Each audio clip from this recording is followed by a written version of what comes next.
Halo, Assalamualaikum warahmatullahi wabarakatuh. Perkenalkan, nama saya Irfrianuka Paulina. Saya mahasiswi Universitas PGRI Adibuana Surabaya, jurusan Teknik Industri angkatan tahun 2020. Di sini saya akan menyampaikan kajian analisis video tentang entrepreneurship, dan technopreneurship. Stay tuned. Yang pertama, perbedaan antara entrepreneur dan entrepreneurship. Entrepreneur adalah inovator atau pengembang yang mengenali manfaat dan memanfaatkan peluang usaha.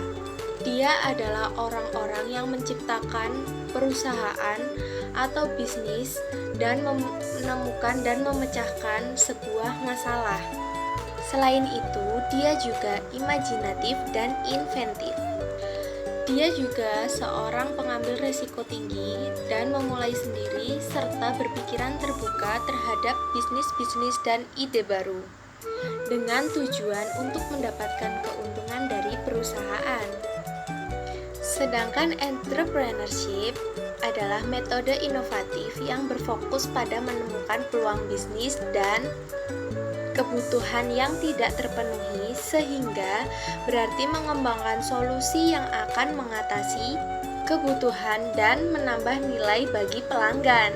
Selanjutnya ada technopreneur. Technopreneur adalah pasangan pertama yang menghancurkan tatanan ekonomi yang ada dengan memperkenalkan produk yang baru dan layanan sehingga menciptakan bentuk-bentuk dari organisasi dan mengeksploitasi materi baru, sehingga berarti itu ada wirausahawan yang paham akan teknologi, yang berarti mereka imajinatif dan inovatif.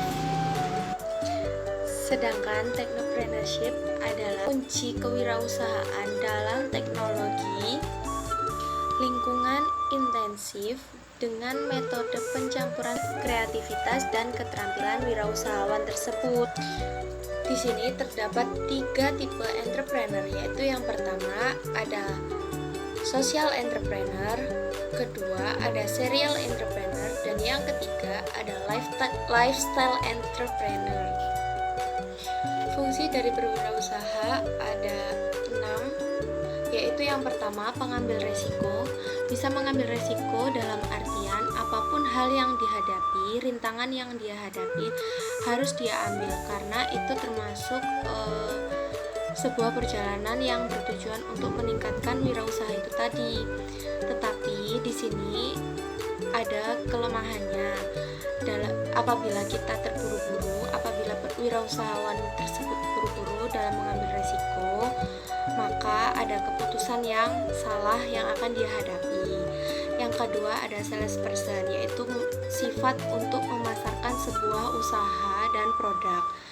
Di sini sifat tersebut sangat diperlukan karena untuk memasarkan berbagai produk, berbagai bisnis dan layanan, maka sifat tersebut harus ada dalam tiap-tiap individu wirausahawan tersebut.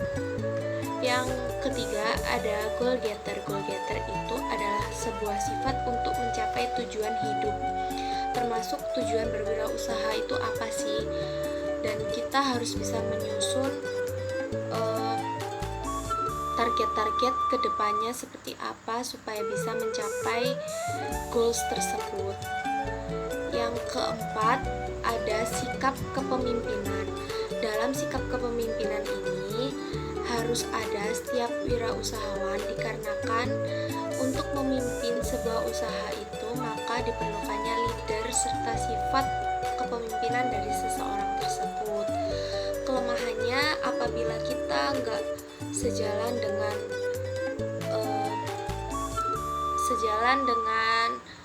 apa yang kita mau, maka di situ terdapat kekecewaan. Jadi harus imbang antara semua sifat dengan sifat kepemimpinan tersebut.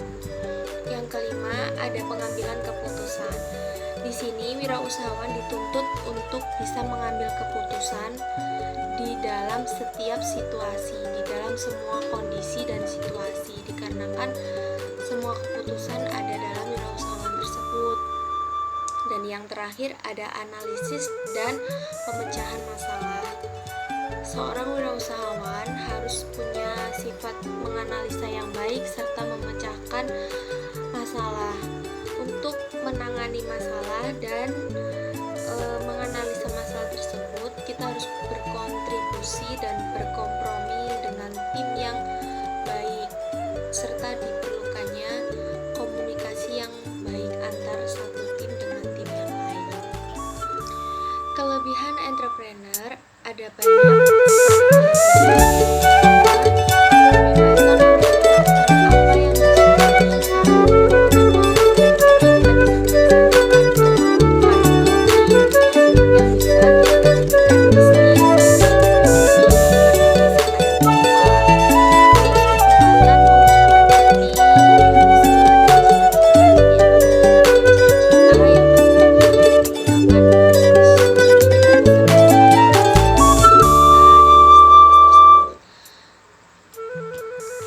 Memberikan kontribusi kepada pelanggan masyarakat yang lebih luas.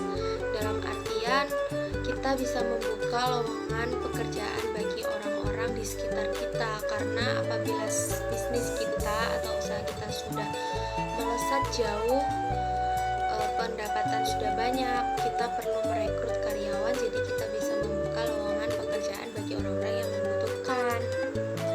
Sedangkan kekurangan dari entrepreneur ini yaitu resiko kehilangan seluruh investasi, karena apabila bisnis gagal maka investasi kita atau dana-dana yang sudah dikeluarkan tersebut hilang, tetapi itu resikonya bisa tertutupi apabila kita berikhtiar dan terus berusaha. Yang kedua, ketidakpastian pendapatan. Jadi pendapatannya naik turun. Kalau bisnis rame, usaha rame ya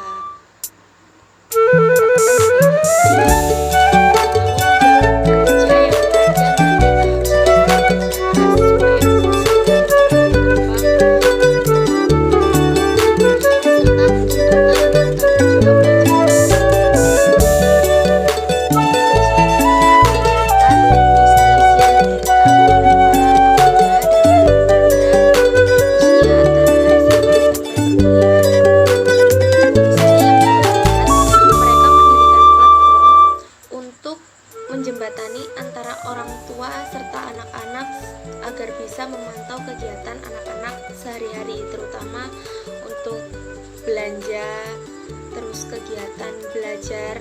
Jadi orang tua dan anak tuh saling terhubung meskipun gak bertemu setiap hari di rumah. Kelebihan dari kegiatan ini yaitu mengisi waktu anak-anak daripada dibuat main mending dibuat beginian. Mereka saat ini mampu mengisi waktunya dengan produktif, menciptakan bisnis-bisnis yang milenial sekali.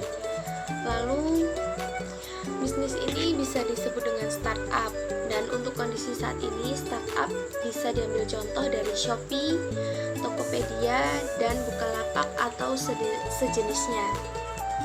Dan di video terakhir ada macam-macam inovasi dalam mengembangkan bisnis. Yaitu yang pertama ada inovasi organisasi. Inovasi organisasi ini adalah inovasi yang mampu merubah bagaimana caranya praktek dalam bisnis serta menjalin kerjasama dalam stakeholder yang lain, dan juga mengatur hubungan antar tim yang satu dan tim yang lain atau dengan perusahaan satu dengan perusahaan yang lain. Tidak hanya itu, inovasi ini bisa mengatur jadwal kerja yang tadinya work from office menjadi work from home, yang tadinya bekerja dalam 5 hari dalam 1 minggu menjadi 4 hari dalam 1 minggu. Dan yang kedua ada inovasi proses.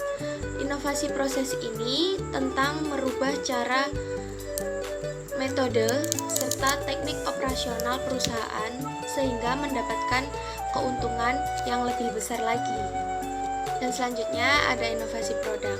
Inovasi produk itu tujuannya untuk memperkenalkan produk-produk yang baru atau barang atau jasa yang baru, sehingga penemuan atau perubahan ini terdapat peningkatan spesifikasi teknis.